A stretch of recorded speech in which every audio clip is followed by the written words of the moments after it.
Wilmington baseball team has been on the road quite a bit lately, but the Seahawks are home this weekend for a three-game series against Old Dominion. For action from Friday night, we turn to Mark Powell.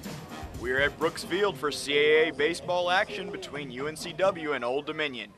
In the second inning, Matt Campbell lines one to right field off of Ben Tomczyk. Jake Koenig comes flying into your screen to score for the Seahawks. UNCW has the early 2-1 lead. Matt Campbell was one of three Seahawks with 3 hits on the night. He knocks a chopper over the shortstop's head, and that scores Michael Batts. The Seahawks lead 4-1 after 4 innings.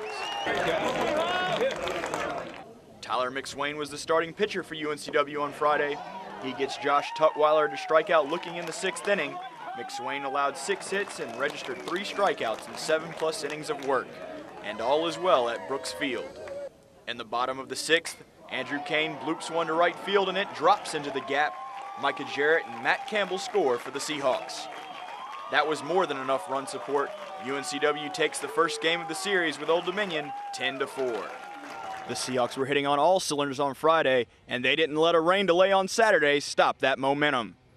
The rains came early in the afternoon on Saturday. That caused the second of a 3-game series between UNCW and Old Dominion to be delayed 45 minutes. The Seahawks didn't seem to be bothered by the brief holdup, though. They plated 4 runs in the first inning and never looked back. William Prince was brought on in the 9th inning, and he strikes out Josh Wright swinging to end the game.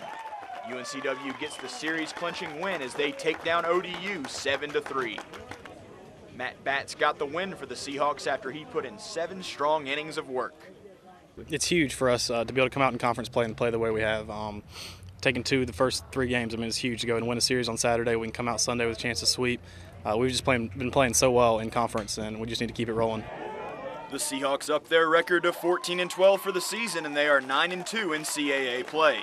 The mark is good enough for first place in the conference, and head coach Mark Scalf is just fine with that.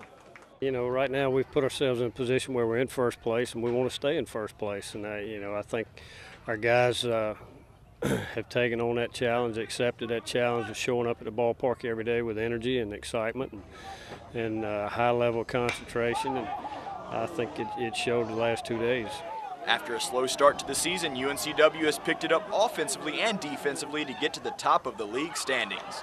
The turning point in the season could very well have come at the start of league play against preseason CAA favorite James Madison.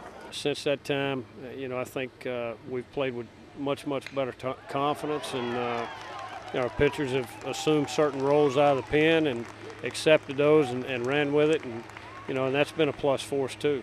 Halfway through the season, the Seahawks are right where they want to be, but Coach Scalf knows it's not how you start, it's how you finish. We want to be playing our best baseball in May and June. From Brooks Field, this is Mark Powell reporting for the Coach's Corner. Thanks, Mark. On a related note, we have news to share on former Seahawk catcher Cody Stanley.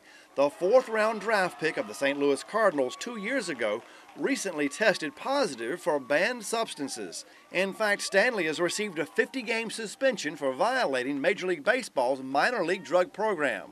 The former UNC Wilmington Seahawk is expected to play single-A baseball this summer in Palm Beach once his suspension ends. I really don't have a whole lot on that besides the fact, it is unfortunate that, Cody's in that situation, and, he'll work his way through it, and hopefully he's, after the 50 games, he's back on the field and playing baseball that he's capable of playing. Up next on the Coach's Corner, we'll stay on campus. It'll be Seahawk track and field, Seahawk tennis, and softball.